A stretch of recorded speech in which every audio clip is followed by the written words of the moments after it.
નો 10મો ભાગ ફરજિયાત ધર્મના નામે કાઢી નાખવો પડે. અને જો 10મો ભાગ તમે સંપત્તિનો દાનના નામે ન કાઢો તો ઈ સંપત્તિ તમને ઘરની અંદરથી ઘરમાં શાંતિથી જીવવા ન દે. અને તમારી સંપત્તિને તમે શુદ્ધ રાખવા માંગતા હોય ને તો સંપત્તિનો 10મો ભાગ આવા ધર્મ કાર્યની અંદર, આવી કથાઓમાં, આવી વાર્તાઓમાં, યજ્ઞોમાં, પૂજનમાં, આવા સેવાના કાર્યની અંદર સંપત્તિનો 10મો ભાગ કાઢી નાખજો. જો સંપત્તિનો 10મો ભાગ નહીં કાઢો ને તો ઈ સંપત્તિ તમને ઘરમાં શાંતિથી જીવવા નહીં દે.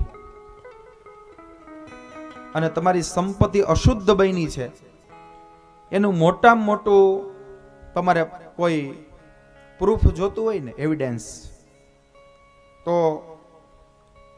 આખા દિવસ દરમિયાન ઘરમાં શાંતિ રહેતી હોય,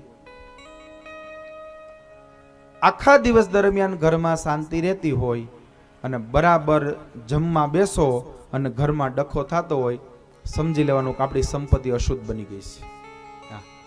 હવે શાસ્ત્ર આપને આજ્ઞા કરે છે કે હવે જલ્દી 10મો ભાગ કાઢો, નકર શાંતિથી ખાવા નહીં દે. બરાબર આખો દી શાંતિ રહેતી હોય પણ જમવા બેહન ડખો ઉપડે, શાંતિથી તમે ભોજન ન લઈ શકો. સંપત્તિનો 10મો ભાગ કાઢી નાખ્યો હશે ને તો 9 ભાગ એવો શાંતિથી ભોગવવાની મજા આવશે. ઘણી વાર તમને એવું થાય કે આ તો આ લોકોનો ધંધો છે ને એટલે એવું કહેતા હશે. એવું નથી. તમને જ્યાં ઠીક લાગે, ગામમાં કોઈ ગરીબ માણસનું નાનું એવું બાળક તમને એમ લાગે કે એને પહેરવાના કપડાં નથી, દિવાળીના સમયે 5 જોડી કપડાને લઈ દો, તમારી સંપત્તિનો 10મો ભાગ નીકળી જશે.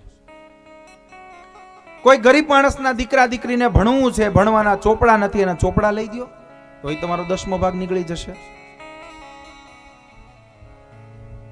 કોઈ ગરીબ માણસની દીકરીના લગ્ન કરવા છે પણ કરી શકે એમ નથી, પૈસા નથી, તો એ દીકરીનું કન્યાદાન કરી દો તો એ 10મો ભાગ નીકળી જાય.